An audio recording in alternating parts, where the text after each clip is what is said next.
Uhlmann reporting for Katie Chats here at the TIFF BELL LIGHTBOX in downtown Toronto with writer, director, producer BARRI COHEN. What was it like being a programmer for this year's TIFF Top 10? It was a lot of work. There was a huge volume of films and films of incredible diversity as well. So it made it very challenging to get through it all. But it was amazing. I just holed myself away either in a movie theater during TIFF or afterwards with a huge volume of work. Yeah. And how many films do you think you watched in total? You know, I'm pretty certain I lost count. After about 50, I think I lost count. Yeah, I think it was upwards of 70, 75. I'm pretty certain. Yeah. And what are you looking for in a film when you're looking to program one? I'm looking for something that, well, I guess I had two, I guess the criteria was two things. One, I really wanted to be grabbed and engaged. I didn't want to have to, so much so that I didn't want to have to see, you know, the strings behind the scenery, if you know what I mean. I didn't want to have to be twigged that this was, you know, that I could see the how to phrase it, the mechanisms at work. I just wanted to be completely engaged in the story.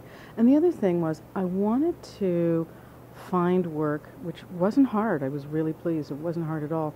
That I could actually say to my suburban brother and his wife, you have to see this. Just go to the movies and see this film. And there were a number of films where I really felt that I could do that, especially the comedies. I was really very conscious of finding very, very accessible work, and my co-jurors obviously felt the same way. I was thrilled that my awkward sexual adventures there in Goon. I know my brother for sure would see those, and the other ones as well. And you have a filmmaking background in films that have to do with social justice and health, women's issues. Do you consider any of those topics? Are you drawn to those types of films as well while you're watching?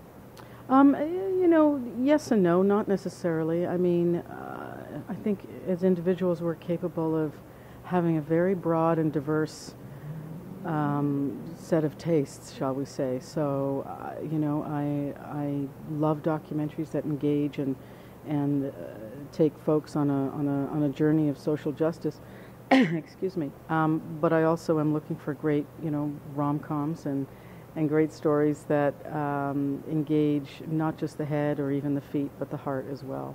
And so, you know, I was pleased that there was, in the volume of work, there was such diversity that I could find all of the various tastes that I consider that I have, you know, met. Yeah. And as someone who's been a professional in the industry for so many years, how have you seen Canadian film change over the past 20 years, and what do you think sets it apart from other countries' film work?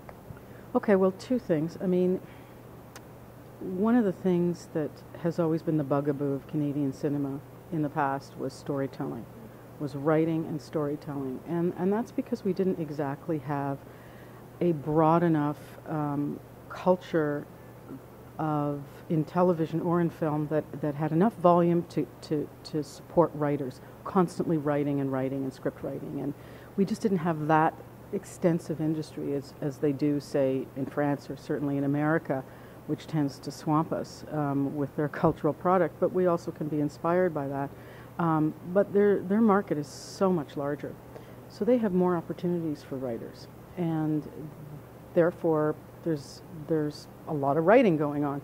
And I would say that, say, you know, 20 years ago, writing was definitely the Achilles heel of Canadian cinema. Script writing was definitely the Achilles heel.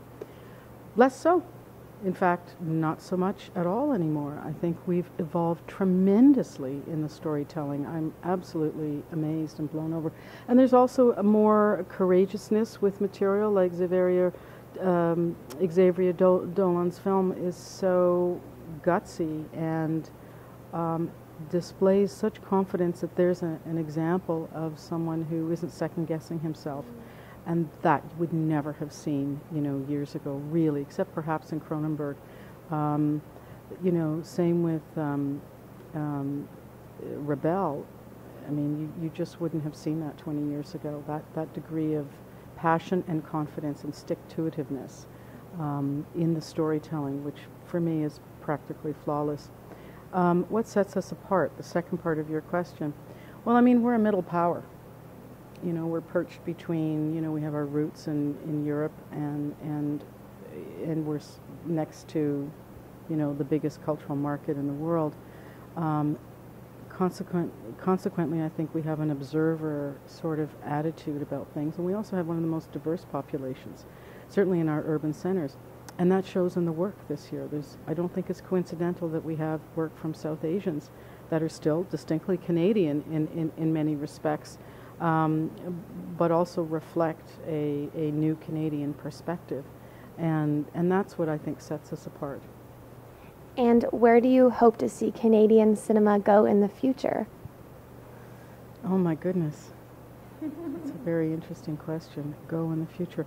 Well, it would be great if we had more audacious work, that there was more support. I think one of the Achilles heel, the other part of the Achilles heel story is funding and support. So I think the storytelling piece of it we're really getting, and we're really getting very well. It's the support and funding and the exhibition and getting bigger audiences and broader audiences to come out and support our work. That has to be the future. It's not so much the storytelling or even thematics. I'd have to think about that. I think it's really the more industrial piece of it that has to change, and I want that to be the future in a positive sense for Canadian cinema. And finally, where's the best place to find out more information on you and the work that you're doing with POV and on TIFF Top 10 online? Well, the TIFF Top 10 is definitely at tiff.com, I think.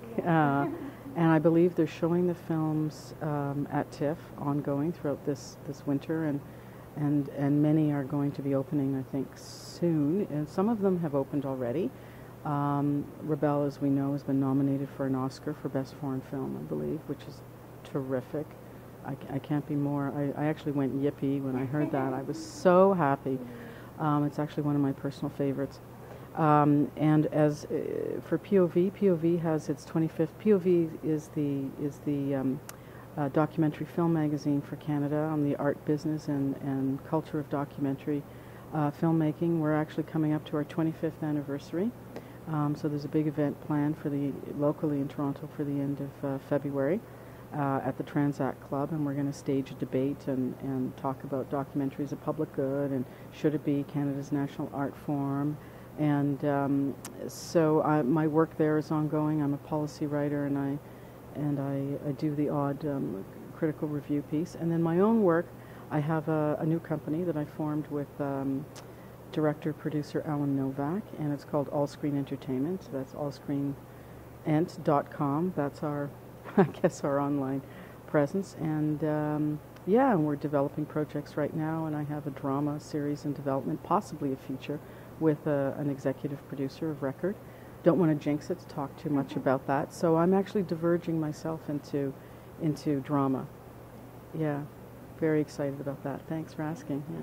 Well, thank you so much. Congratulations on all of your success, including your WGA award and your Gemini nomination, and best of luck with your new work that's coming up. Thank you very much, and thanks for your questions. That was great. Thank you. I'm Katie Uhlmann reporting for Katie Chats here at the TIFF BELL LIGHTBOX in downtown Toronto.